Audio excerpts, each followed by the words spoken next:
it frustrated me, in all honesty. And I always think my best ideas come from my frustrations and kind of acting on those frustrations. I thought, why are these incredibly smart, intelligent, capable women having to do work which is very low paid and below their skill set?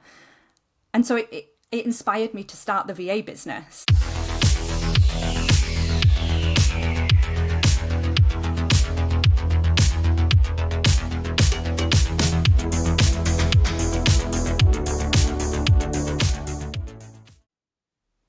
Systems with Charlotte Goss. Welcome to Rad-Ventures, the podcast that takes you on an exhilarating journey through the lives of entrepreneurs and business owners.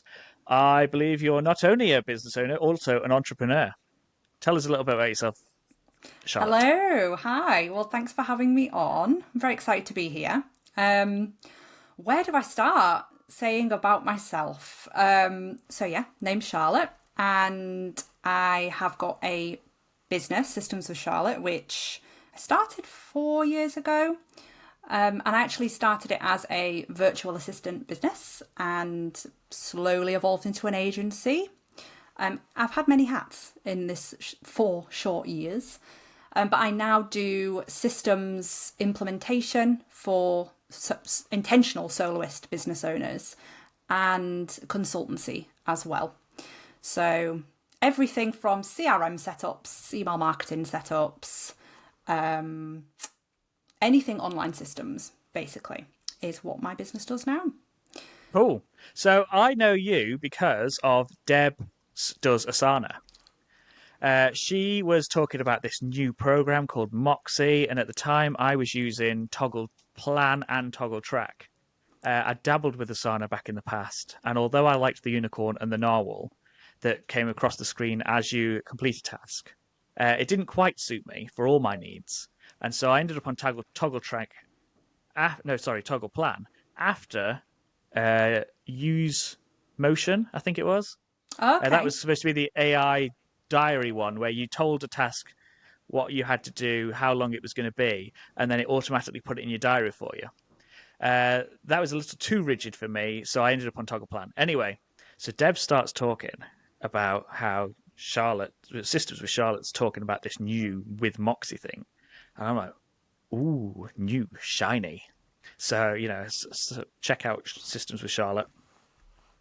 Wow, she's got a great page. Let's follow her. Very informative.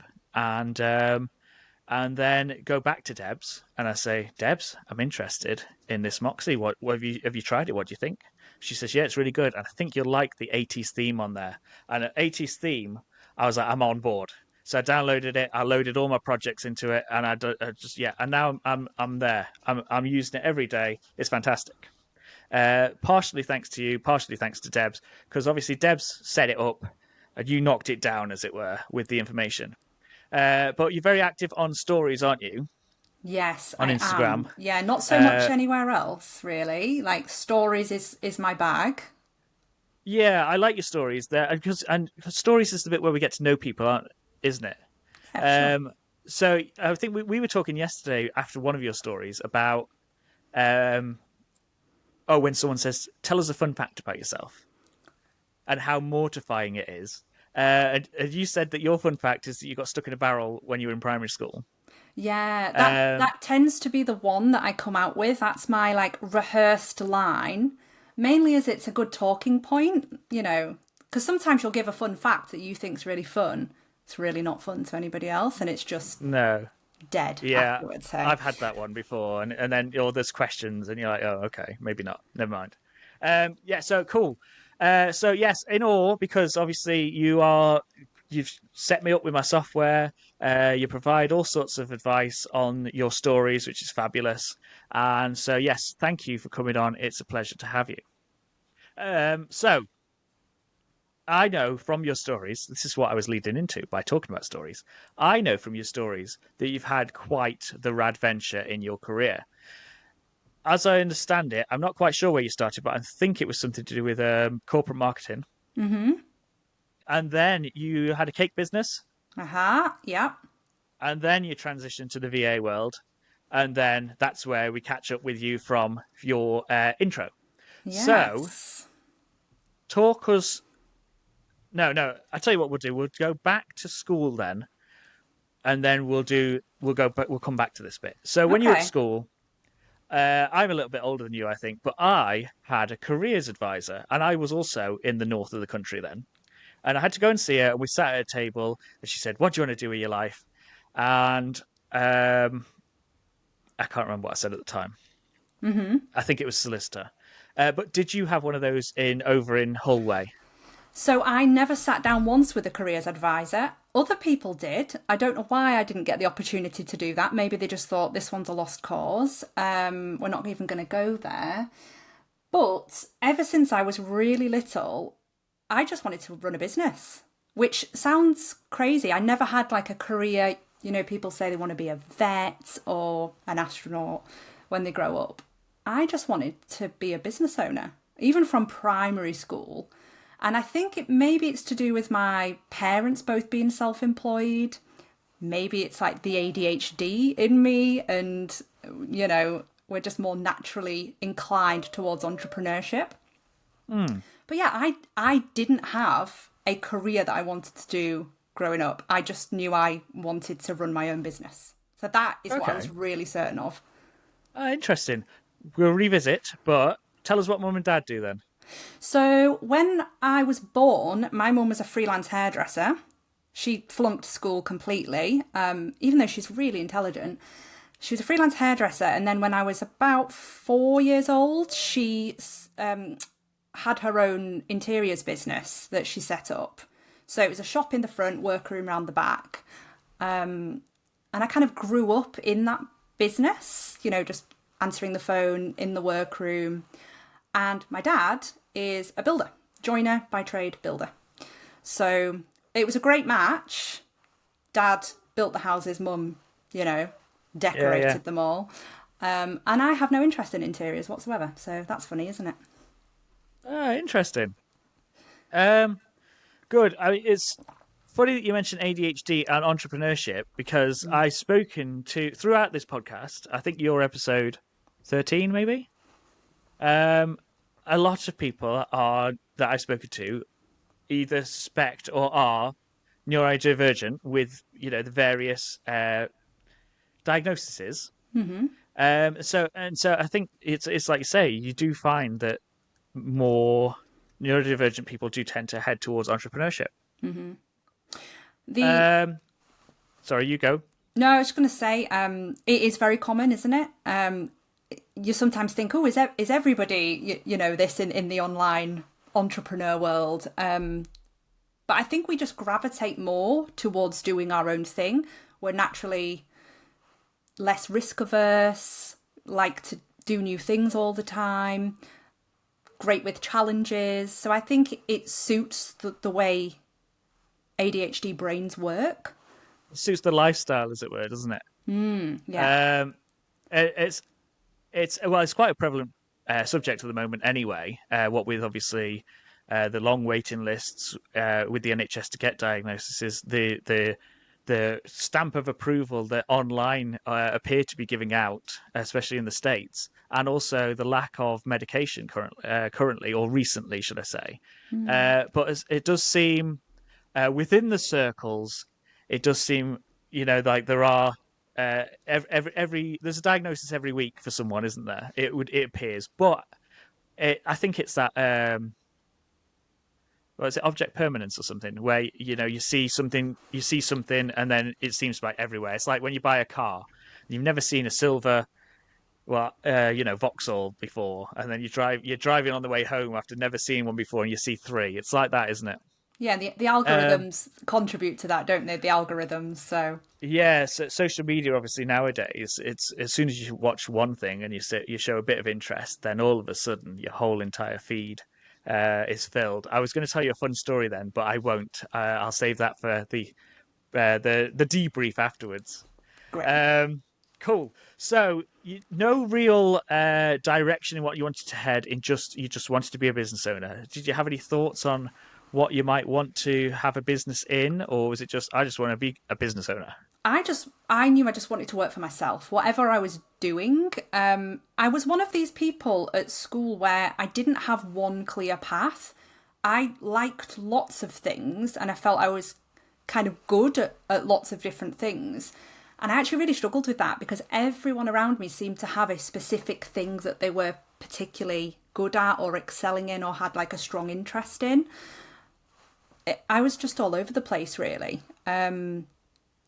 So yeah, nothing specific. But I actually started my own cushions business at school because of mother's workroom with endless supply of fabric and lots of time to tinker on sewing machines. I would take people's cushions orders at school and then I would make them and bring them into primary school. So that was my first business. Ah, nice. Yeah. I like it. Normally the entrepreneurial person at school is the person who's selling the contraband of Lucozade and chocolate bars, but you were selling pillows. I was selling pillows. I did move on to that at secondary school. I had a tuck shop locker. Tuck Nice. shop from my locker. Yeah. But that got shut down quite quickly. So, Ah, bad I know. times. Cool. So, They were squashing the entrepreneur. yes, damn the system had you at such a young age. Funny. So, okay, so tell us where you went from school then. So you've got this idea you want to be a business owner. Did you head to sixth form? Did you do A levels? Did you go to university? Yeah, I went on to do my A levels at college. And really, I didn't want to. I just thought this is the path that we have to follow. So I did English, politics, and media at college. And I had a 51% attendance at college. I found the transition from school to college very tricky because there's less of that enforced structure on you that you have at school. So I didn't do as well as I hoped, but I did go on to university after that and I studied business management at university and I did that through a college. So I worked full time and I did my degree full time as well. So it was a very, very busy period of time. But yeah, I never wanted to go to university. I just thought this is the tick box that I have to go through. Yeah, I understand. Found myself in a similar situation. You must go to college, you must go to university, and I went to college, and then when it came to the university, it was like I'd been accepted, just needed my certificate, and then I was like, I don't really want to go, so I didn't. Yeah, my husband was the same with this. He got in for his art degree. He did his foundation art degree, and then he thought, no, I'm just going to go to work. It's just Yeah, it's not a path for everybody, is it? no, he's got a good name, hasn't he? He's a Richard too, isn't he? He's a Richard. Yeah, Yeah, see. great, Um, great name. cool. So as you leave university, then this is where I think, if I remember correctly from your stories, you headed into some form of corporate role. Yes. So I was working full time alongside doing my degree, and I worked in events in hospitality. And that was a really good grounding. I was about 5 years working in this hotel, a small family run hotel. And I basically did a bit of everything, as you do in small family businesses. And I think that set me up so well for the world of work, actually. So my first real job, corporate job, was working in a radio station. And I managed I was promoted to manage the charity, but it was, think of BBC Children in Need. It was that, but for radio world. So that's what I started out doing. So yes, it was corporate environment, but it was still a very creative field at the same time. Oh, okay, that doesn't sound too bad. Um, so then you started a business making cakes, is that right? Yeah, so when I was still in that radio job, charity radio job, I was getting increasingly frustrated. It was a lot of responsibility at quite a young age. So I became a manager of the whole charity at 21, which just felt like a lot of responsibility on my shoulders. It was very, very stressful. And then I made a decision that I couldn't continue. I knew I wanted to be self-employed. So I bit the bullet. I handed in my notice with no other plan, like you do. I had a 3-month notice period and I just thought, what am I going to do? I'd started tinkering with wedding cakes and making wedding cakes, which was something I'm very passionate about is cooking. Not so much the baking. So I don't know how I quite ended up making a wedding cake business. So I started that, quit my job, and then I took a part-time charity fundraising role, another corporate job, part-time, whilst I set that business up. And that business did quite well, actually. But I always say it was my test business for starting this one, because I learned a lot of lessons. So that sets you up in the world of business. You're now the business owner you wanted to be when you were in primary school. So how did you go from the making the cakes then to then starting your VA business? Well, interestingly, I had this charity fundraising part-time job alongside starting the foundations of this wedding cake business. And I just lost the passion for it. And I think that's the thing when you're starting a business, you really have to care about what you're doing because you have no external pressures on you. You know, if you slack a little bit at work in a job, you can kind of get away with it for a week. In your own business, you can't do that. Ultimately, the passion for the baking side of things really wasn't there. And I actually this is where the marketing comes in. I went to go and work for a marketing agency. I was still running the business, but I took a full-time role as an account manager for a marketing agency. And slowly, I started to close that business down. Triggered mainly because I was pregnant and then my daughter arrived and I just could not hack the evening work, the weekend work. And I thought it's just not the right business for me. So I had my daughter, I had maternity leave. I think I went back to work 12 weeks after she was born. It was my first wedding to do 12 weeks after she was born. And it was just a grueling schedule. You're a parent, I'm sure you can imagine or remember how it was balancing work and parenting, especially in that first year. It's really hard. So I ended up closing the business down and I took a temp job just to pay for nappies, basically. And it was really hard for me because I'd gone from this high responsibility job. It was just a strike to the ego, really. I'd gone from this really big job at a young age with, the flashy company car and all of that to a minimum wage job as effectively a receptionist again. And I took it. I knew I needed something just to tide me over. And I really was doing it so I could have some breathing space to decide what my next business was going to be. Because I knew that I was going to be an entrepreneur. I was going to have a business. So yeah, I did that for 9 months. It was over a joyful COVID period. And the idea came to me to start a VA business, mainly because, I have to be careful what I say, I was working in an office, a reservations office. It was a Michelin star restaurant that had rooms. So I was dealing with very basic, just taking the bookings. And the other women who were in the room with me, they had really big jobs previously. One was a marketing director for a pharmaceuticals company. Another one had been a marketing manager. And they were doing these jobs that were really under their skill set. But they were doing it for the flexibility and because it was the only thing that they could do. They couldn't go back to their previous line of work.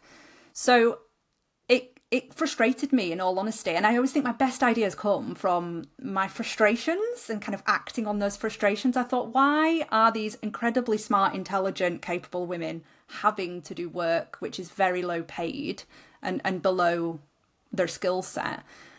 And so it inspired me to start the VA business. And I very quickly hired other associates, many of which who were new mums, actually.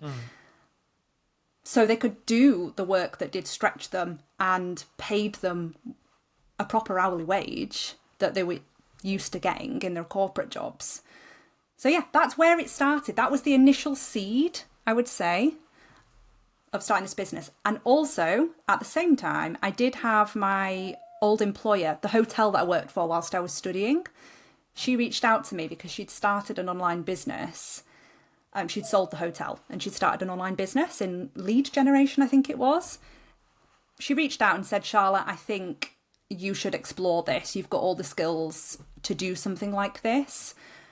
you could be a virtual assistant, but don't call yourself a virtual assistant, which is what she told me. And it's the advice that I ignored completely. And I called myself it. And I wish I'd have listened to her, actually. So it's twofold.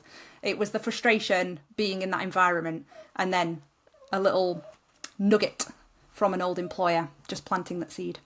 Yeah, cool. Let's visit virtual assistant as a name. It's not something I use myself, though it's technically what I do. I prefer freelance admin, business support, radmin services, something like that. Because first, there's two reasons. Firstly, well, there's more than two, but two spring to mind straight away.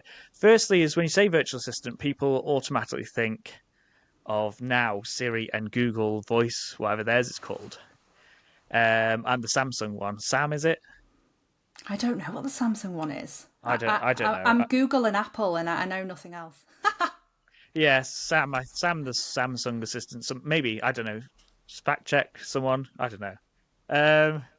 And then the second one is that obviously virtual assistants started with people working in the East for £5 an hour, etc. And then obviously in the UK you couldn't work for £5 an hour, even as a consultant / freelancer. So that's kind of the reason I avoid it ish. There was a number 3, but it slipped my mind. So you did call yourself a virtual assistant, and you shouldn't have. Tell us about that. I say I shouldn't have called myself a virtual assistant because I think it positioned me in a way that I didn't necessarily want to be positioned, which was as somebody's assistant in business. And there's nothing wrong with being positioned like that, but I don't think it reflected necessarily the expertise that I was bringing. And I'd always taken the role more of a consultant or a business manager. So I think it did me a bit of an injustice calling myself a virtual assistant. And equally, I think a lot of people have an association with what a virtual assistant is. And you and me know that it can be very wide. You could be a video editor, a social media expert, you could be an email marketing guru and still be a virtual assistant. So it's a woolly term, which is why I don't use it now. And I don't think it was the best fit for me even at the beginning. Yeah, I know exactly what you mean. It is for me, people they say to me like, "How's the PA thing going?" I'm like, I actually do very minimal PA stuff. It's mostly mine is like, what would be in an inbound sales office. So, I'm doing quotes, I'm raising invoices, I'm doing chasing invoices, I'm chasing quotes, answering email. Well, actually, all I do all day is just email things. That's all I do. Emails backwards and forwards. But it's not like, well, I do manage one person's diary, but I don't book everything in, only site visits. Mm-hmm. So I'm not booking his dental appointments in, and I'm not booking every single meeting he has in and things like that. But yeah, as soon as people see me in the street, oh, hey, mate, how are you? I haven't seen you for ages. How's the PA thing going? And then I stopped to the point where I've stopped saying, well, actually, I don't really do PA stuff. I do more inbound salesy stuff, but on a freelance basis. I stopped that. I just go, yeah, it's great, mate. Thanks. Yeah. You'll never get away from the whole, you're a personal assistant, but you operate virtually with that term virtual assistant. And I don't have anything against it. I think for some people, it's just a perfect fit and it allows them to be able to do a plethora of different things, which is one of the great things about being a VA. You get to do lots of different things and try new things all the time. So you're always building up your skills. It's a great thing, but for me, it just wasn't the right fit. And it actually led to me spreading myself so thin across lots of different domains, and that really overwhelmed me and contributed to regular burnout, because I was just saying, yes, I can help with that, because I could help with that. I did have knowledge in that area and that area and that, but yeah, the answer's always yes, isn't it?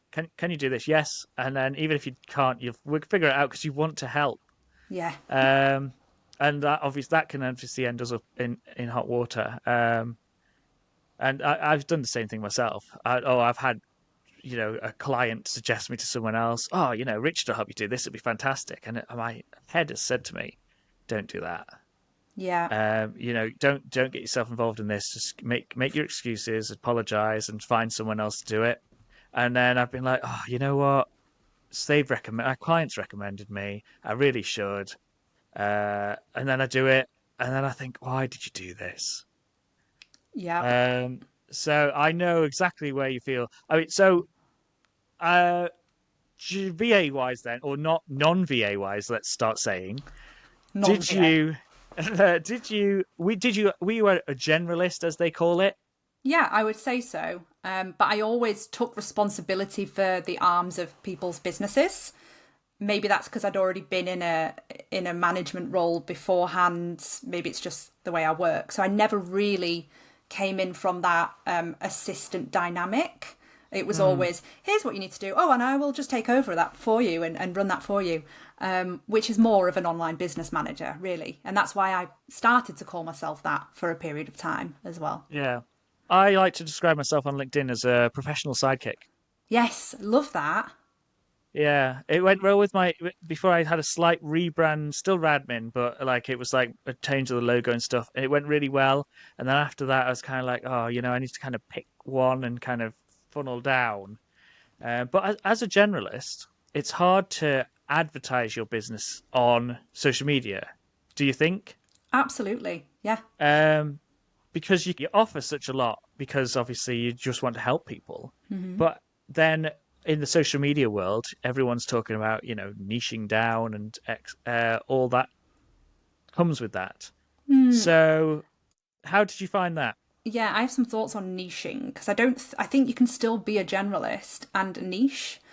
I think we think of niching as picking a particular service or a particular platform that we use and, only niching in that way. But I think we can niche based on who our target market is Yeah, and who it is that we help.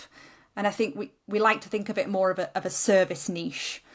And it doesn't have to be that way. So you can still speak to a very specific person and offer more generalist services. yeah. So, sole directors and consultants. Yeah. That's my niche.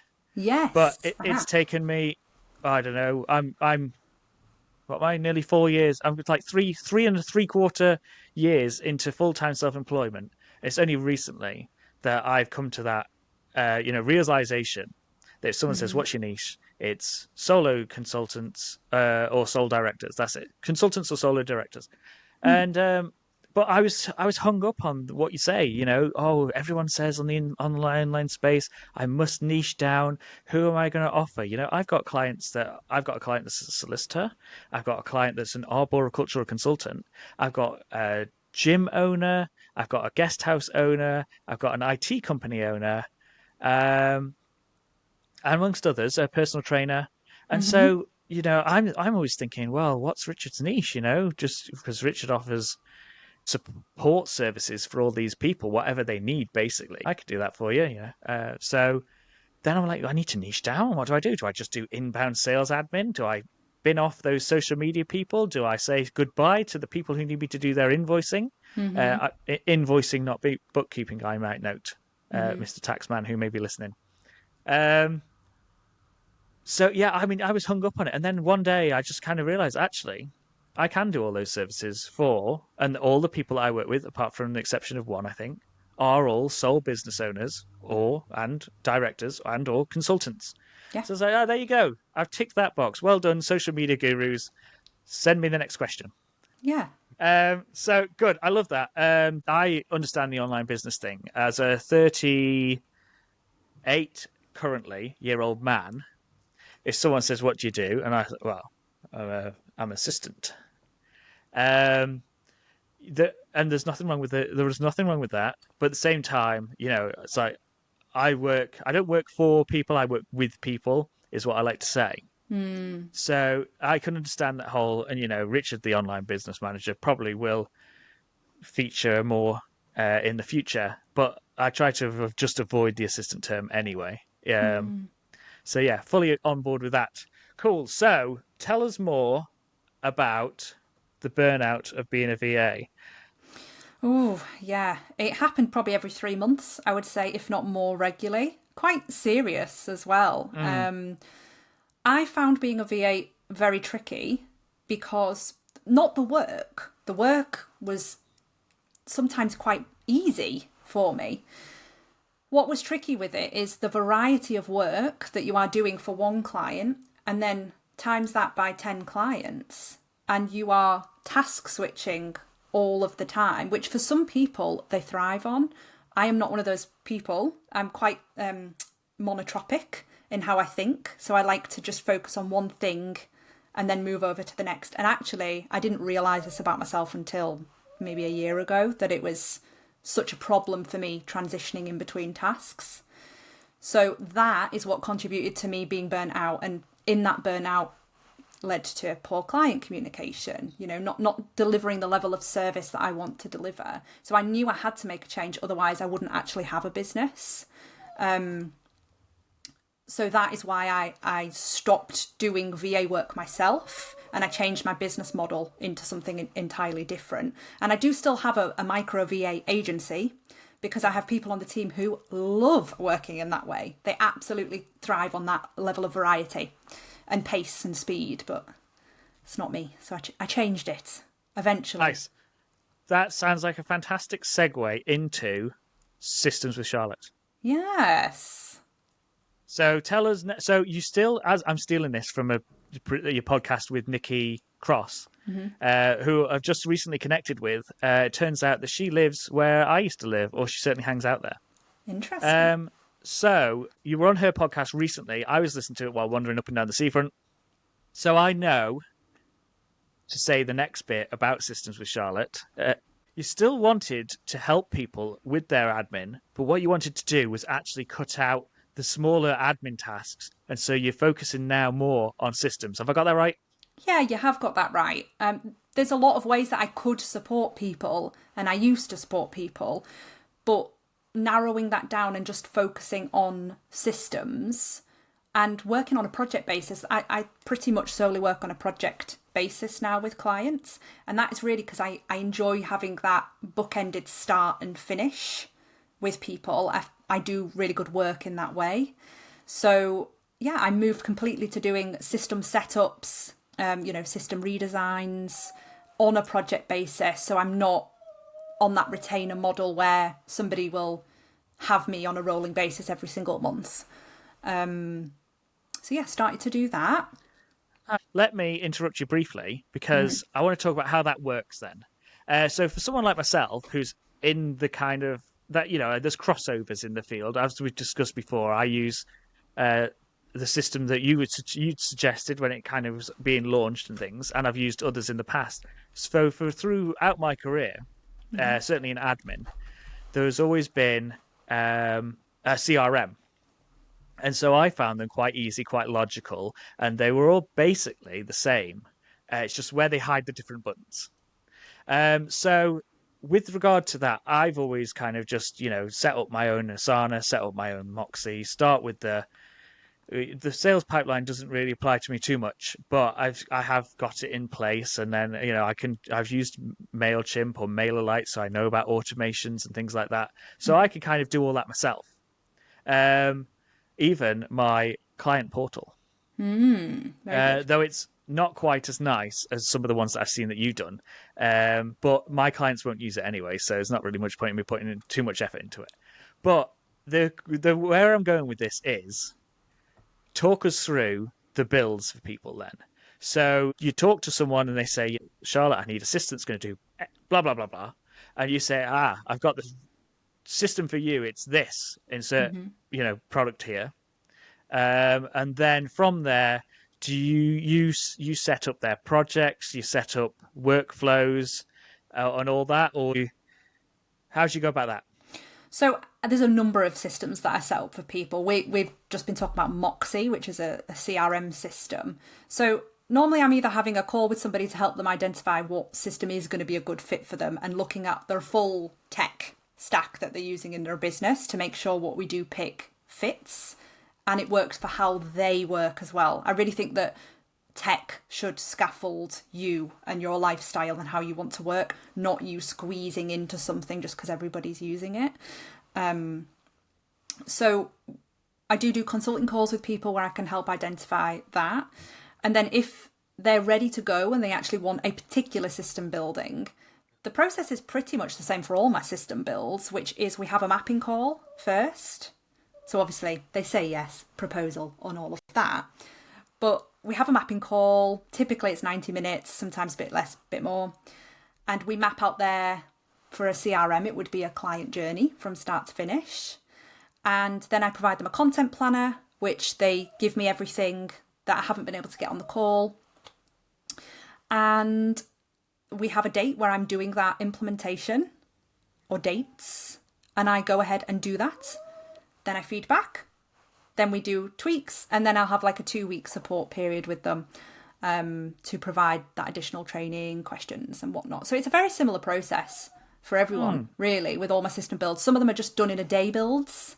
Yeah. And the only reason I can do them in a day is because I have a very methodical process that I go through, and I get very specific information from people. So, yeah, that's my process. I like it. And also, just to slip in there that you are associated with Moxie and that you're one of their champions or something. Well, I don't know the correct word, and you'll have to correct me now. Yeah, an approved Moxie implementer. Yes. There you go. And so if anyone is interested in Moxie, we both have affiliate links, so they can toss a coin as to whether you want yours or mine. They can have yours. It's your podcast. I've not set up my form yet, my tax form through Moxie, so for being outside of the UK, outside of the US. Oh, you need to get on that. Yeah, I need to do that one. Yeah, for sure. But no, Moxie's just one of them that I set up.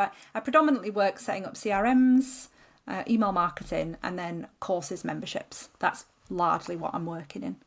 Yeah, cool. I like it. Yeah, so I think you do Dubsado, don't you? I do very little of it now. I've just finished one, actually, so I do still do Dubsado, but most of my attention's in Moxie now, mainly because I only work with intentional soloists in business. So yes. Moxie is just a brilliant fit for freelancers and people who want simplification of their business and they want to just log into one tool and see everything there. So, yeah.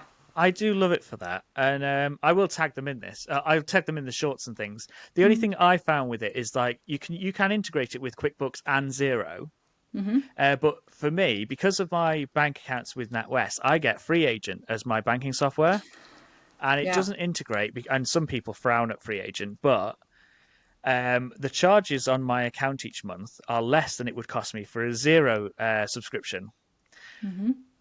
So I stick with Free Agent, and Moxie does have its own accounting software or invoicing software. But obviously Free Agent does my tax return and everything like that. So for me, I would like them to integrate Free Agent. Yeah. So that then it works even better for me, because what I find now is that I have to I raise an invoice on unbilled work. And then I'll have to look at it, and then that's like my timesheet essentially. And then I go into Free Agent, and then I do my invoice quickly. So Free Agent, not Free Agent, sorry, Moxie. If you're listening, sort that out for us. And also, we want the narwhal and the unicorn when we complete a task in our project manager, because that's really cool. Yeah, that would be nice, wouldn't it? Or a fox, because I feel like Foxy Moxie, a fox could work. Oh yeah, it could like run up the screen, couldn't it, and do a little dance, and then be like, and then like that with fireworks or something. Exactly. I have had a couple of clients that use Free Agent as well, and it is a bugbear that it doesn't integrate. But most have just decided to just switch to using Moxie for invoicing, and then they'll log all those Stripe transactions separately in their accounting software that they use. Ah, yes. Also integrated with Stripe. Yes. And PayPal. If anyone's still listening at this point, PayPal too. I know, we've got very in detail about a very specific tool, haven't we? Yes. So anyway, there are other tools out there. It just so happens that we deal in Moxie. So Kajabi, do you do that one too? Yes, Kajabi. That's where I do a lot of course and membership builds. There's loads of course platforms. I use Squarespace as well. A lot of people I was just about to say, don't know that you can actually host courses and memberships with Squarespace. Yeah, I was just about to say you use Squarespace yourself too. Cool. Right. I think now is the ideal opportunity to move on to quickfire question round. Okay. These aren't that quick. and they are to break up the show a little bit and get to know Charlotte a little bit more. Okay. In my experience, this is probably the bulk of the show. But we'll see how we go. Sometimes it's not. Sometimes it's a one-word answer, and that's it. You know, do you want to elaborate? No, I'm all right, thanks. Okay, fine, fair enough. So question one then: what's been your favourite age so far? My favourite age so far, I think 30. I think 30 because I think the older I get, so I'm 32 by the way, the older I get, the more comfortable I get being me. And I don't know, I think 30 was a big turning point for me. I'd kind of got over the panic of the late 20s, and just became a lot more confident in who I am as a person when I reached 30. My daughter was starting to get a bit older, and yeah, I'm just having way more fun because I don't care as much into my 30s. So yeah, I Yeah. really enjoyed turning 30 for sure. Ah, good. Once you get past 35, you start to not know how old you are. And I think I mentioned it earlier in the episode, but I did have to think about it. I know I'm not 40 yet, but I know I'm over 35. And then the hangovers get worse at 35 too. Oh yeah. Um, yeah, every 5 years, hangovers get worse. And the people younger than me don't believe me until I tell them. And then they go, oh, yeah, you were right. You told me that once, like 6 years ago. And then I believe you now. But 30, good age, yes. What was your best age? My best age, Yeah. I think I'll have to go like now. Okay. Because like I'm getting, well, I don't know. It's hard because I know I'm like nearly 40, but I feel like I'm like early 20s perhaps. And but then I look at myself in the mirror and like I started to notice more lines on the corner, and Yeah. I'm like, oh my God, you're like, you're starting to look quite old, Richard. And I always think I look younger, but people are always like, oh, I can't believe you're not even 40 yet. But I like the point where I'm starting to know what I like in life, and I started to know where I want to go, and I'd say you stop caring what other people think, but I still do. So I'm not quite there yet. But mind you, I am doing a podcast and putting it out in the whole like world, so and I'm sure I'm going to get a few trolls about my presenting. So maybe I don't care so much about that anymore. But yeah, but at the same time, I feel like I've been, those like from 20 to 35, that kind of era seems to have gone. Mm. And I think back and I'm like, oh, I remember I did work in a kitchen for like 7 years, and then I did work in admin for like X amount of years, and then I did work in a motorbike shop. Remember all that? But it's like the kind of self-employed business owner entrepreneur life kind of took over, Mm. as well as daily duties of dad life and stuff like that. So yeah, I think I'd say now, a bit of a cliche because I think it is a bit of an easy way out, but now because I'm heading where I want to go. Not that Yeah. I wasn't where I wanted to be in the past, Yeah. but I feel like I have purpose. Yeah. Um, Love that. cool. I like how you Uno reverse card me on that one too. Kudos. I became the interviewer, didn't I? Sorry. Yes.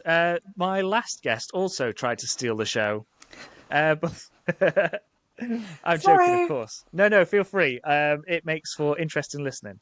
And of course, in like 20 years' time, no, not 20. How old did I say I'm 38? So in like 50 years' time, when potentially I'm dead and buried, my legacy, if there is one, could listen to this, and then they will know that I enjoyed myself at 38. Exactly. Good. Right. So, question two. What is your favorite quote? This could be a movie, a meme, motivational, or any other quote you can think of. Oh, you're giving me too many options now. I'd thought of one, and then you've just said a meme and a movie as well. All right, let's have all three then. No. I'm going to stick with my original. It's just my brain was starting to think of lots of options. So I'm going to go with, because it's related to my work as well. We can multitask, but we can't multifocus. And it's by Ooh, I like it. Greg McKeown. And I like that because for years I was very proud of my multitasking abilities. And yes, you can, but we do dilute our focus so much when we do that. And it's been such a practice for me to get to a point where I will do one thing and then move on to the next and then the next after that. And I've got so much more done because of it. So I thought I'd just share that quote because I like it. I like it. That's great. It makes me think of one. It was one of my first like semi-viral posts on when I first started my Instagram, and it was the quote is, and I can't remember who said it. It might have been Jim Rohn. Is you can do anything, but you can't do everything. And obviously, that's a great quote for trying to sell your services as a freelance administrator / online business manager, etc. Because it means that all these entrepreneurs can do anything they want, but they should outsource the things that they don't want to do. But yeah, so it makes me think of that. So good one. I like it. But I've got to know now, because you've put the seed in my head. What meme were you thinking of for the quote? There wasn't a particular one I was thinking of, and I wish I could just roll out. I'll send you loads after this show. Oh, yeah. But on the spot, no. There's not one I was thinking of in particular. Sorry to disappoint you. No, it's fine. We can segue into memes now. Did you watch The Traitors on BBC? Oh, I did. Yes. So series 1, remember Wilf? I think did he win it in series 1? Or did he come? Was he the runner-up? Let me Google him. I'm going to have to Google Wilf. So while you're Googling, I'll tell you about him. So now he's like a social media influencer. I know who So he wanders around the streets of whatever town it is that he's in with his microphone, walking up to people and says, and yeah, actually the inspiration for this question. So I will tag him in. I'll do a short and I'll tag him. Okay. So he walks up and says, he finished the quote. And so he'll say the beginning of a quote. And from there, you get say that, and he'll go, and then sort of go, brother, or he'll say, bye, and they'll be like, bye, driver, bye. But we were walking around Morrison's on Saturday, and a girl was telling her dad that she was just going to nip round the corner. So he'd have to wait while she went and explored. So he was like, all right, bye. And then she was like, bye then. And then I was like walking up the alleyway, like, bye, driver, bye. Have you seen the bus driver bye one? I've not. This is totally wasted on me. This is totally wasted. Send me it though. I will send it to you afterwards. Yeah. And then there's so many more. But yeah, brother, that's a good one. I like it. Cool. Let's move on to. Oh, I was going to say, do you remember Vines? Yes. Well, I don't know. I kind of missed the whole Vines thing. Oh. I'm not sure what it was. I don't think I had too much internet access at that point. Okay. So Vines, there was one of a girl called Ava, and I think that she has got a TikTok account now, and it's actually grown up. But there's loads from her that I absolutely love. And she would say things like, oh no, I'm going to swear. I can't swear. No, you can say it as long as it's not too bad. You know the one, she's a little girl and she'll say like, look, it's frickin' bats. I love Halloween. No? Oh yeah, I've seen that one. So there's this little girl and she seems very old for her age and it's quite amusing. I haven't given her the best ones, but No, I have seen it. I like, there are a few Vines that I've seen recently.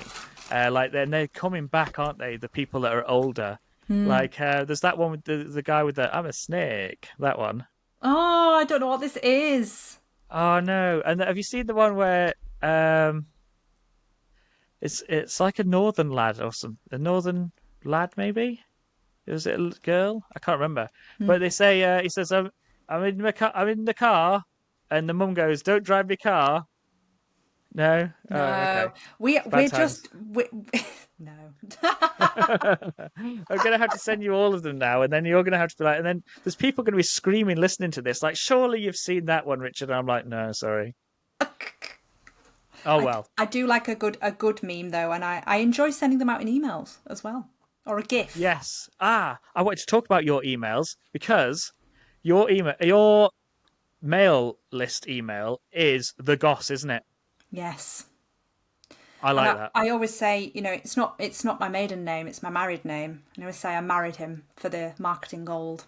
surname. Yeah, that is a good one. I saw that because I subscribed to your mailing list, and I saw it, when it came up and I said that, I was like, that is good. Yes, kudos. Yeah, so that yes, you are a meme fiend when it comes to your email. I like to drop one in. Apparently, it's very millennial to use millennial. Yes, to use memes so much, which is very disappointing. But I don't care. I'm going to keep using them. I don't know. I don't tend to use the old GIFs. We're talking about memes. GIFs, really, aren't Yeah, we? yeah, GIFs. Yeah. I mean, I use them in WhatsApp. Yeah. But I don't use them like in emails or like Messenger or anything. Oh, hang on a sec. Yeah, no, maybe I do. Oh, okay. You're a millennial, so of course you do. I'm an elder millennial, so yeah, bad times. I keep telling people on this show, at one point I was Gen X. They moved the barrier. Oh. Yeah, but there you go. Cool. Right. Question 3 then. Google Suite or Microsoft 365? Google Suite. All day, every day? Yeah, completely. It integrates with everything so much better. I am a big user of Zapier, and I think the Zapier triggers are so much better. Yeah, 100%. I just find it so much easier. I'm an Apple user as well. I love Chrome. Chrome extensions are something I live by. So yeah, that's a very quick answer with that one. Yeah, you posted about Chrome extensions yesterday, didn't you, on your stories? Yes. There was one that I saw and I was like, I must go and get that Chrome extension. Yeah. I asked in a group as well about this because I didn't get that many replies. I've got quite a lot of followers on Instagram, but it was from one viral video. So actually, I don't get huge amounts of engagement that people might think. So I asked in a Facebook group about Chrome extensions, and somebody said Hoverify, which if you are a web designer, is going to be incredible for you. That's all I'm saying. Go and check it out. I wanted the font checker one. So where you can check people's... Yeah. I quite often will go on someone's website and then I'll be like, oh, is that Montserrat? I'm like, oh, no, sorry, it's Open Sans. So I'm going to download that Chrome extension and then I'm going to be able to I don't have to check the code then. Exactly. But apparently Hoverify will also provide that and they will just tell you everything. It's basically, instead of inspecting code, you can use that instead. So I've not got it yet. I'm giving a recommendation before I've even integrated it myself, but I've had a look at it and it looks good. It looks very I was going to say, check out Charlotte's affiliate link for Hoverify. No, don't. I don't have one. Okie doke. So question 4 in our quick fire questions is, now I must just point out before I ask this is a lack of rather than of a want of question. It's taken me 12 episodes to get to that point. So here we go. And we deep dived into this question a little too far on the previous occasions. So it's just a quick, simple.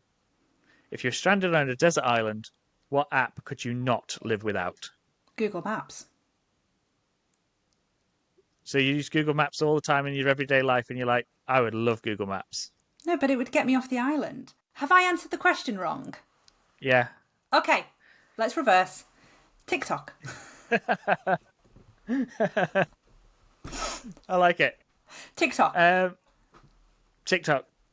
That is your all day, every day. That is your guilty pleasure is TikTok, yeah? My guilty pleasure is TikTok. I spend a bit too much time on it, really.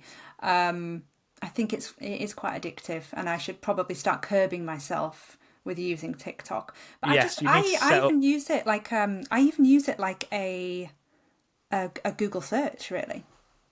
Interesting. Of course, you can set up your screen time lockers on your iPhone. I just bypass them. I can't be trusted. Get Mr. Goss to set the password. There's a password? Yeah, you can put a password on your screen time lock. Get your partner to set it, and then you can pick the times you obviously want. So, for example, I have half an hour a day of TikTok, and then it says you've got 5 minutes remaining, and then it says you've run out of time, and then it says either 1 more minute or enter screen time password. And so if your partner has the screen time password, then you've got to wait till they come home, or you've got to go and shamefully ask for some more time on TikTok. I had no idea that you could also put a password in at the same time. Well, there you go. See? There we go. That's going to fix all my problems. Well, I do like the cheeky scroll on TikTok, and it is a bit of a rabbit hole, isn't it? Once you're down there. Yeah. What I don't know how it ended up, but I like these videos where these guys, they take their drones and they just survey properties, and then the police come and ask them a load of questions, and then they teach the police some lessons in the law. And they get money firstly from their YouTube views, but then they get money for like wrongful arrests and things like that. The I thing don't is, know how I came across it. if you had TikTok on a desert island, then you'd be perpetually entertained, wouldn't you? So You would, and yeah, but that obviously falls into the category of deep diving into it. So, would you have enough battery power? Would you have signal to watch TikTok? All that kind of jazz. I mean, if you're watching TikTok, as we know with iPhones, video such as Instagram Reels and TikTok wipes that battery out, even on a brand new phone. Let me tell you, I experienced that last week. So, yes. Cool. Right, let's move on to question 5. So, question 5. How many unread emails do you have on your phone right now? Now, we'll split this into 2. 1 is your business emails, and 2 is your personal emails. right, okay. Business emails, unread, Yeah. 1. Nice. Personal emails. Well, the red button on my phone is saying 1,982.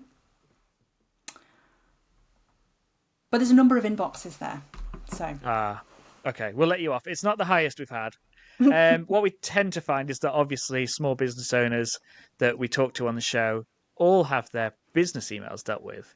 When it comes to personal inboxes, it's usually I'll come back to that one and read later. My usual one is James Clear and his Atomic Habits email. But today it's going to be Mark Manson and his emails, which I've noticed that I have quite a few of those in my inbox that I'd like to read. Yes. Which ones do I love? I love Oliver Burkeman's. It's every month, and it's called The Imperfectionist. Oh. He's the person who wrote 4,000 Weeks, the book, which is time management for mortals. I'd highly recommend it. It's a very different take on a productivity book. But his emails are great, and they're only once a month, so I'm more likely to read them. Yes. And of course, my emails from the Goss are always read, apart from the 2 that recently came out this week, I think. I was going to say, I can check my stats, I can see if you've read it or not. Yes, no, I haven't. I hold my hands up now. There are 2 still in there waiting to be read. Right, now, question 6 then. So, if you could afford any car, you're not worrying about the insurance, the cost of buying the car, the tyres, etc. What car are you having? So I'm not a car person, really. And I have recently purchased a new car, but very reluctantly. Very reluctantly. If I could drive any car, and I wasn't... What did you say? I'm not worried about...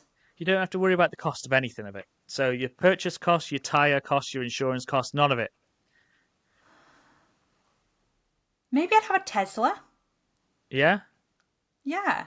I feel like it's slightly more eco-friendly, but someone's probably going to tell me it really isn't with the batteries and everything. Maybe a Tesla, yeah. But I'm really not a car person at all. No.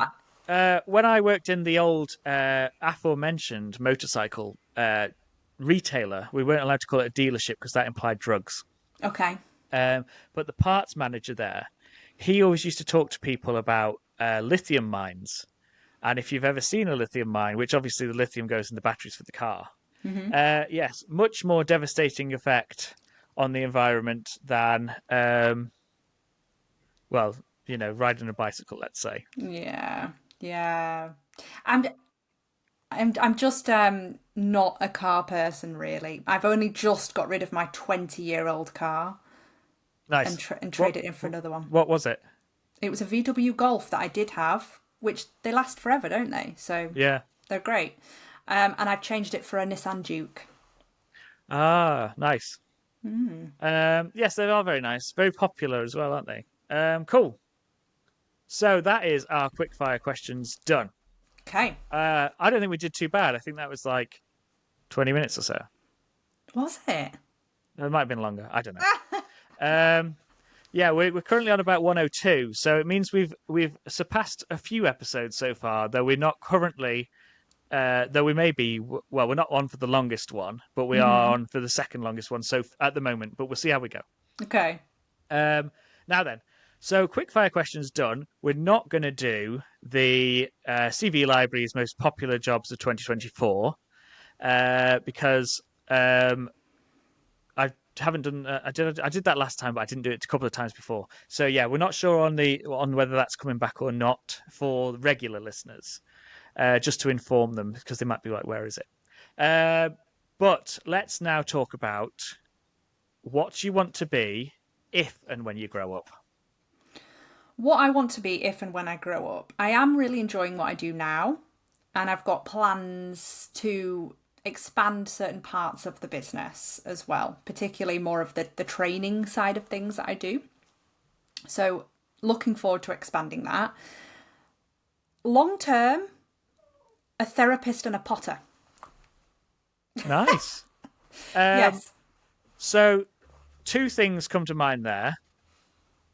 Firstly, the training side. You have just released your Moxie course builder, Yeah. haven't you? Or Moxie Builder course, isn't it? Yeah, it's a roadmap course to get people set up on Moxie. I'm reluctant to call it a course because it's more of a done with you style of system build. But yeah, I've just launched that, so I'm hoping to build more on that side of the business. Maybe launch a system school, maybe. Not an in-person one. Not an in-person one, No, just online. Good. Yeah. But well done there, Richard, for the plug. You're welcome, Charlotte. Thank you for the plug. Yes. Good. Yes. And so, Potter then. Yeah, more of a hobby, I would say. Later in life, I would love to have a little shed in the garden with a pottery wheel, and that's how I spend most of my time. And Nice. then also be a therapist from my shed. That would be great. Ah, maybe you could do pottery while therapying. It's a great idea. Yeah. Yeah, because it would be quite therapeutic doing the pottery, hopefully. Yeah. I've always had a real interest in human behaviour, and I did train to my level 5 in counselling, but I paused it all, and I recognise it's something for later in life for me to go on to. So that's always a long-term goal, but I'm in no rush for that. Maybe retirement. I love what I'm doing now, so.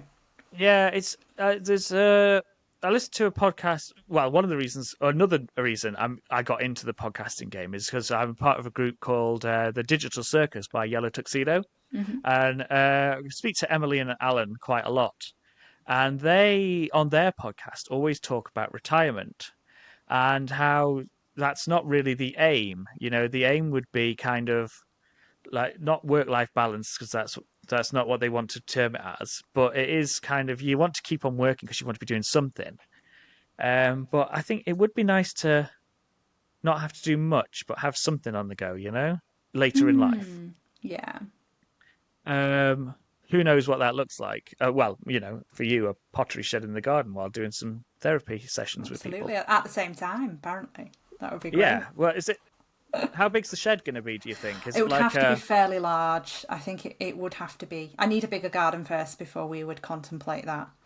So because obviously pottery wheels, you can get them in various sizes, but then you're going to need a kiln in there as well, aren't you? Yeah, probably. Unless you have one outside, but then you live in the north of the UK, so it rains quite a bit. So. And I'm nearer to the east coast as well, and it's its own microclimate here. It's perpetual rain. Yeah, it's grim up north. Mm-hmm. I can say that because I'm from the north. Yeah. Cool. Right. I think we shall wrap up. Mm-hmm.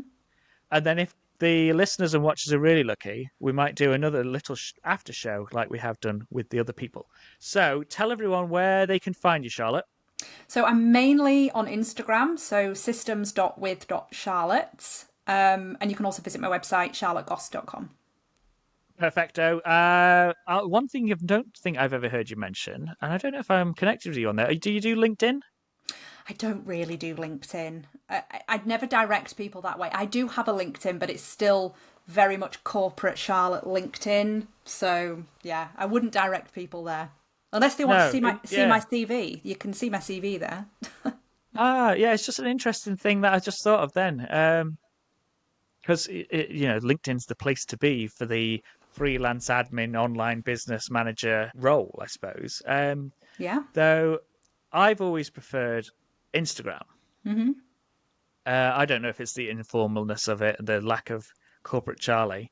Obviously, I'd pick Charlie because that could be a boy or a girl's name, or a man or a woman's name, should I say?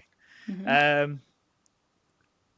But yeah, it just and interestingly, everyone says, "Oh, you can't get clients on Instagram," but quite clearly you can. Yes. And LinkedIn is like trying to replicate Instagram with their now reels and videos and things. So it's never quite appealed to me, LinkedIn. I've given it a whirl a few times. It still feels too corporate for me. Sorry, What that was was the that dog. That's the dog. I'm like, that is a very unusual stomach rumble. Very unusual. Sorry. Right, so good. Yes, so I don't know where you got to on LinkedIn. Oh, maybe I'll just Pretty much I'll find a bit to trim it. I'll find a bit to trim it. Okay, well, really appreciate you coming on the show, Charlotte. Absolute honour to have you on. And so, for watchers and listeners, I shall be back next week with a different guest. And in the interim, then, peace out and enjoy your week. Thanks for joining us on Rad-Ventures. Don't forget to subscribe via your favourite platform. Always happy to chat, so hit me up in the DMs, and I'll see you on the next Rad-Venture.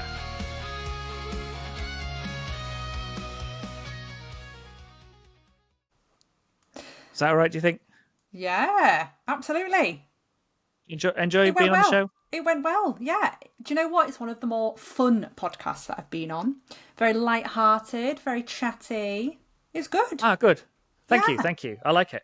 Yeah, it wasn't. There was a good mix between businessy stuff and general chit-chat. We even started talking about gifts, so I think what's not to like?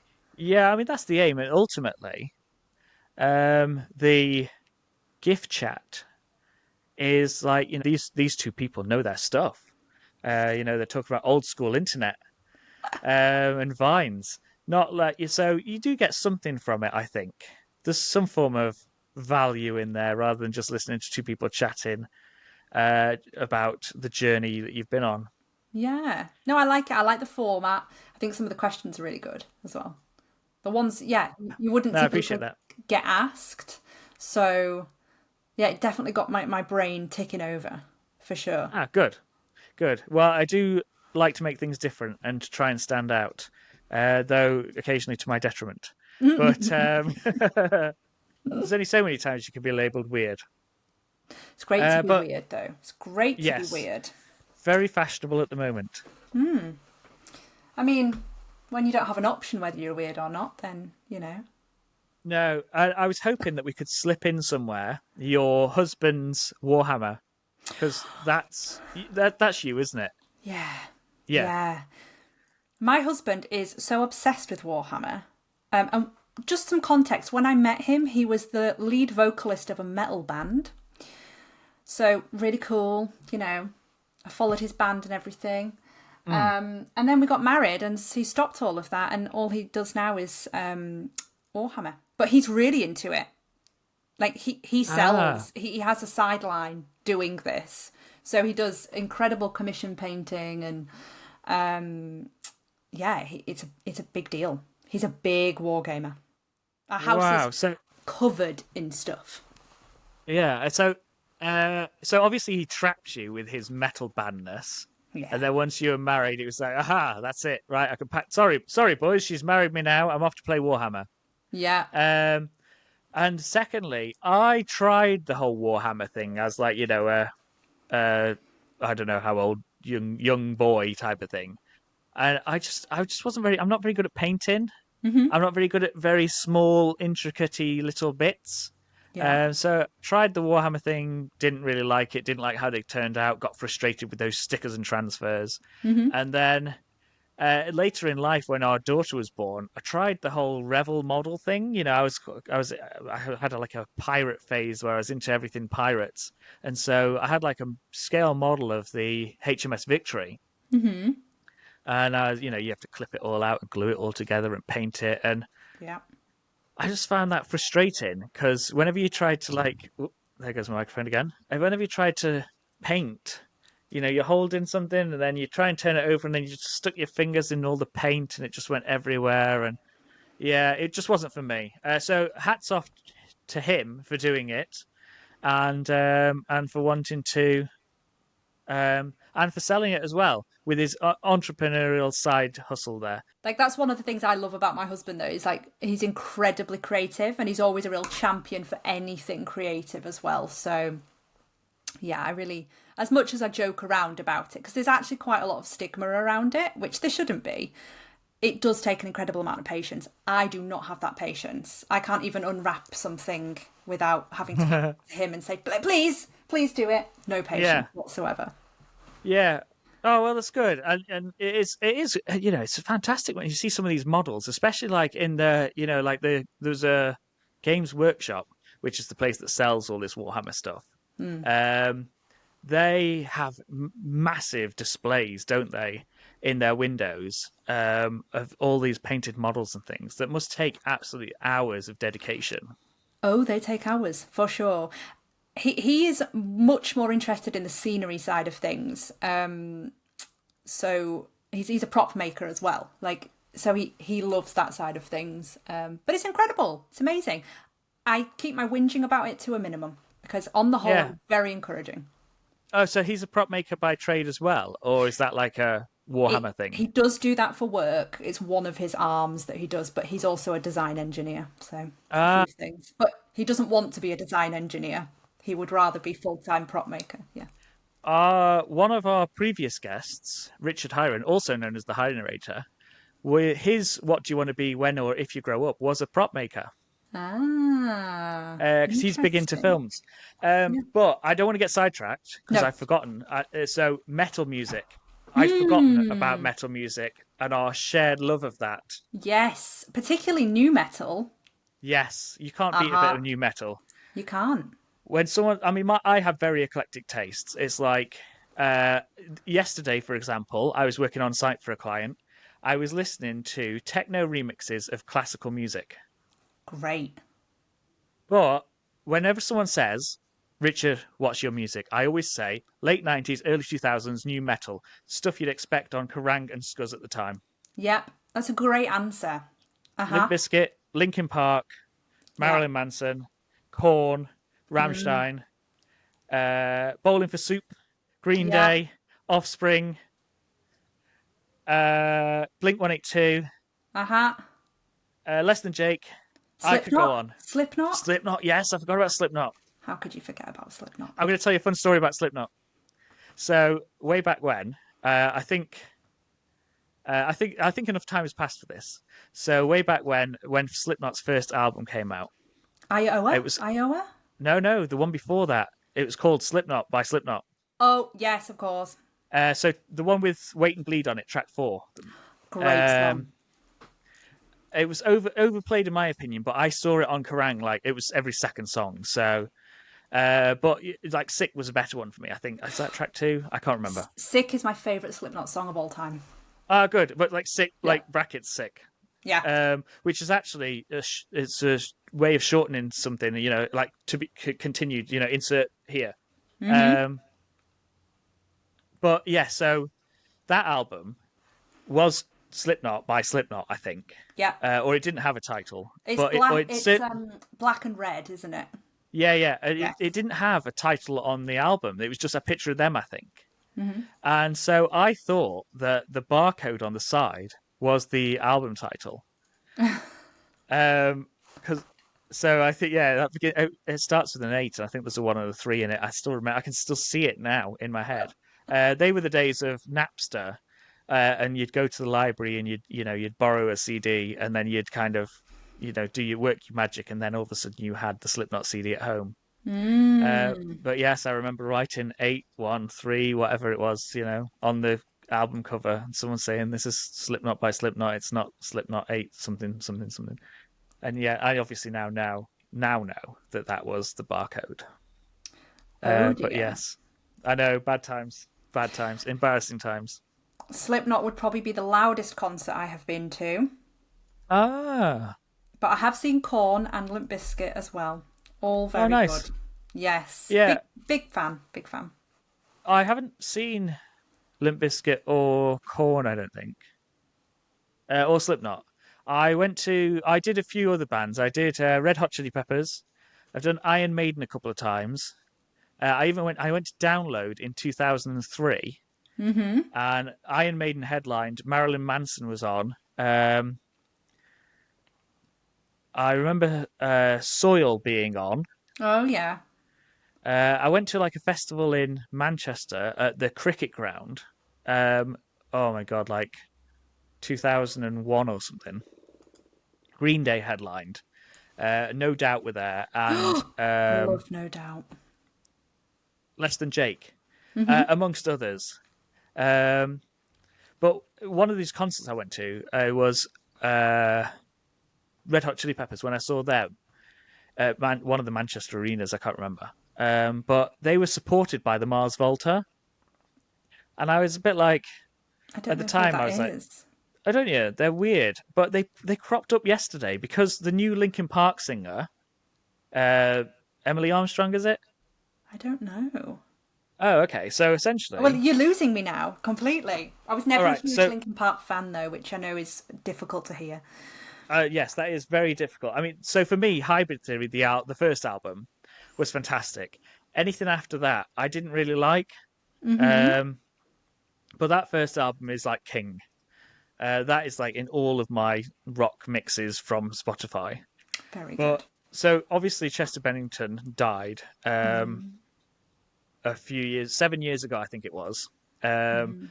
sadly through suicide, and actually today is National Suicide Prevention Day. So obviously, do reach out to friends who may be in a situation and do um, be there for your friends, etc. If someone needs help, they should go and find someone to talk to.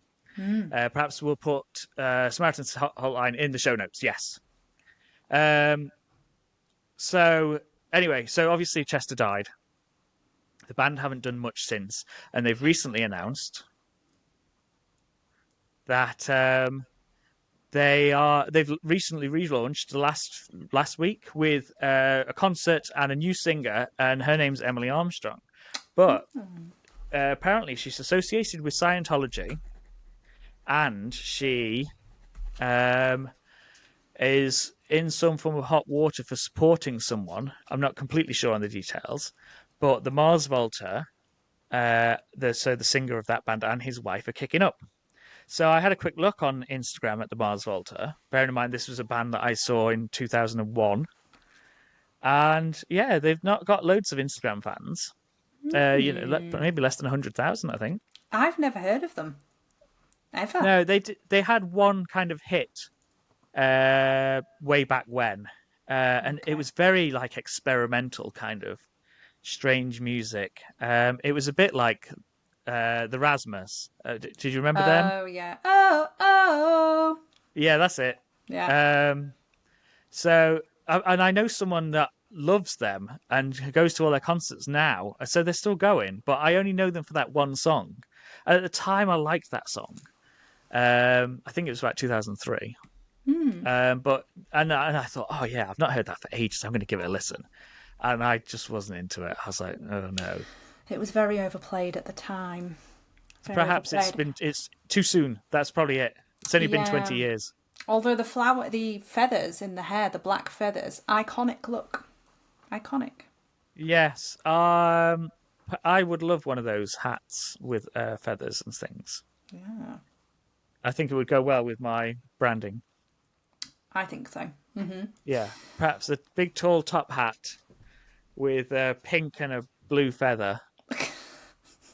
And I just wander around the streets in my jorts and my black t-shirt with my Crocs wearing that hat. It would get attention. Yes, a peacocking, I think they call that. Yeah, literally with Yeah. the feathers, of course. Yeah. But no, music, I like all kinds of music. For work, I'll often listen to classical music as well. But I listen to a lot of metal music. All sorts. I can appreciate all sorts. Yeah, what do you think on the old ADHD mixes that are on Spotify? Yeah, I really like the binaural beats. Oh, yeah. I find them quite helpful for focus, but to be honest, I like to just listen to sounds like rain on a tent. Ah, yes, we like me and my partner, Marie, we listen to rain sounds to sleep. So, we'll ask the little magical box that comes from Amazon with its secret magical name that must not be mentioned. We tell that to play rain sounds, and then it plays them. So I can't listen to that style of music while working Yeah. or style of sound because obviously I associate it with sleep. So, but I have in the past tried white noise, brown noise, pink noise, and green noise, which, although it's strange how it kind of shuts everything off in your brain and then you kind of focus, though I find it a little bit boring. Maybe it's a little bit too much shutty off. But then I quite like the binaural beats. Yeah. And like a little bit of like focus / electronica music. Oh, yeah. There's a particular Spotify list that I listen to. Beats to focus to, maybe something like that. I can't remember. I'll send it to you if you're interested. Yeah. Or I might even put it in the show notes. But what I tend to find is that I'll be typing on my laptop, and as I'm listening to it, I kind of lean more and more towards the screen, like I'm focused on the work, and I'm kind of zoning in. And then I start to feel sick because my neck has cricked, and so so after that, then now, whenever I listen to that music, I associate it with feeling sick. Oh, okay. So I can't listen to that playlist too often because I start to feel sick as I'm working with it. I quite like the calming classical mix on Spotify. Something about that. I think that's quite helpful when I need to focus and. Yeah, I like classical music. I like listening to it. I think last week after the podcast, we talked about Robin Williams with Sue's. It's a long backstory, and you'll have to wait to see the episode for it to understand it. But essentially, I'm wandering around, and I'm thinking about the Barber of Seville and Largo al Factotum. And I can't figure out why I'm thinking of it, but I get it up on Spotify and I watch a few different opera singers singing it, and then I'm listening to it on Spotify, and then I'm listening to the whole of the Barber Seville while I'm working. And it turns out that actually the intro to Mrs. Doubtfire, they used that song as it was the intro with Robin Williams voicing a character for a bird. And so I probably associated that there, and then I had to work it out in my head. But so for classical music then, for Saturday and Sunday I did a little bit of work and I used classical music then. And I like it if I've heard it, if I know it, if it's if it's the classical classics. Yeah. But if I don't know it or it's not kind of upbeat enough in inverted commas for listeners. So Rachmaninoff's Piano Concerto No. 2. It's very piano-y and very melodic and quiet and goes on for ages. I wouldn't sit there and work to that, I don't think. No, But, something a bit upbeat, Vivaldi Winter, I can sit there, way off we go. Do you know what you or might Peer like? Gynt or something. Yeah, do you know what you might like? Apocalyptica? You might have heard of them anyway. Oh, yes. Yeah, because that's kind of merging classical cello with metal music. So... Yeah, they're very good. We had an album. I can't remember which album it was, but the cover was purple. That was 2007 time-ish. So I don't know what album it was, but way back then. So I have heard them. not the biggest fan of the cello, though Oh, my partner loves it. She okay. loves the Apocalyptica. She loves the cello. But I'm more of a violin guy, you know? Oh, okay. Maybe it won't be your So, bag then. no, like I say, I've heard it. It's all right. Yeah. It's not quite for me. But yeah, it's interesting how you kind of we work with different people, work with different music. Hmm. So occasionally, if I've got like real deep work, I'll listen to like 90s dance music and early 2000s, Yeah. and I can get like loads of work done on that. There's a playlist on Spotify, Massive Dance Hits, I think it's called. It's got a red cover. That's a real good one.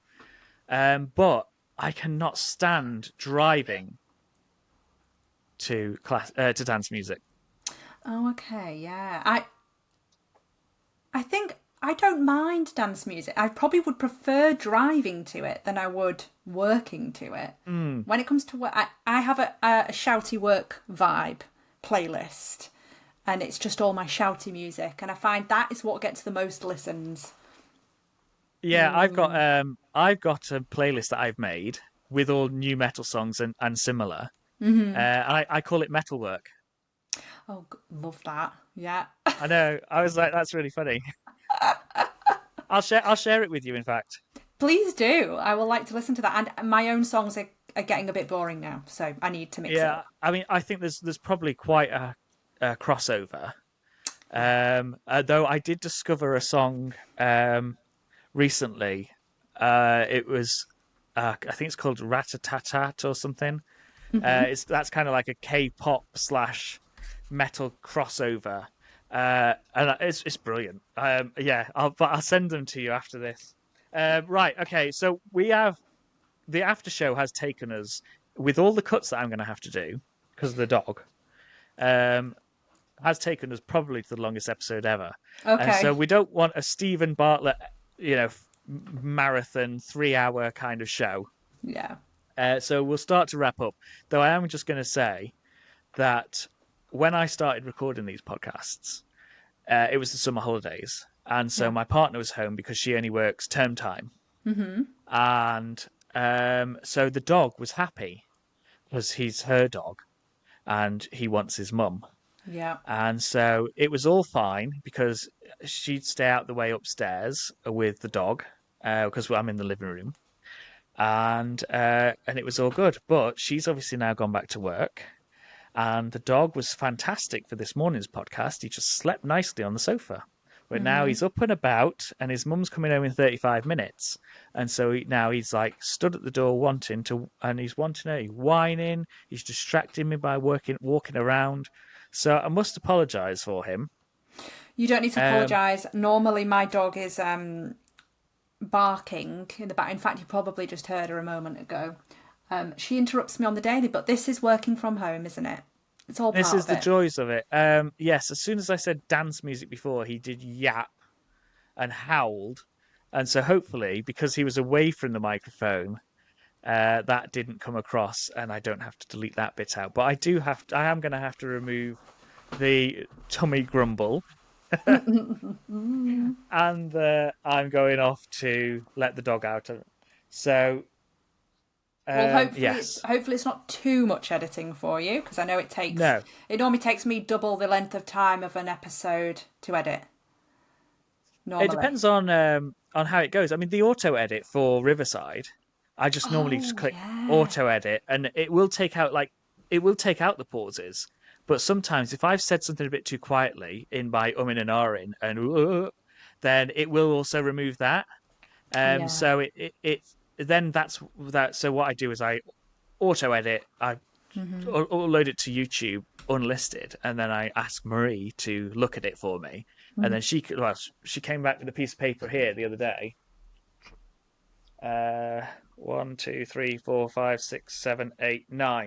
9 bits where I need to go and edit it. So I'm obviously then going to have to go back and like just snip a little here and there. But Yeah. otherwise, it's a really good software. But it's probably the host and his dodgy talking that's the problem, um, not the software. Though it does have its limitations, obviously.